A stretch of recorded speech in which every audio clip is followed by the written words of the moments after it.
Bien sûr, c'est très important que les enfants de déportés puissent venir témoigner eux aussi, ce que les parents ont déjà témoigné avec eux. C'est-à-dire que sans témoignage, l'histoire se perd, le souvenir se perd et plus personne ne pourra dire oui, il s'est passé cela sans avoir un écrit qui est sûrement faux. Avoir un témoignage d'une personne qui l'a vécu, c'est mille fois plus fort que des rapports ou des dossiers. L'intervention, le témoignage en général, c'est le seul moyen de perpétuer dans l'histoire et dans le futur. On ne peut pas se passer des deux. C'est-à-dire que le cours d'histoire, il nous amène, le cours d'histoire, il nous amène les connaissances par les professeurs, c'est-à-dire que c'est un bagage.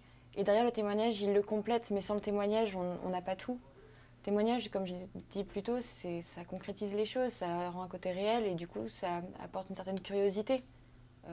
Le cours d'histoire, c'est donc il s'est passé ça à telle date et ils ont fait ça parce que ceci, cela. Le témoignage, c'est il m'est arrivé cela parce qu'il voulait faire cela. C'est quelque chose qui raconte vraiment, en fait. Ça raconte une histoire. Le cours d'histoire, c'est juste les connaissances de base. Mais sans ces connaissances de base, on ne peut pas écouter le témoignage.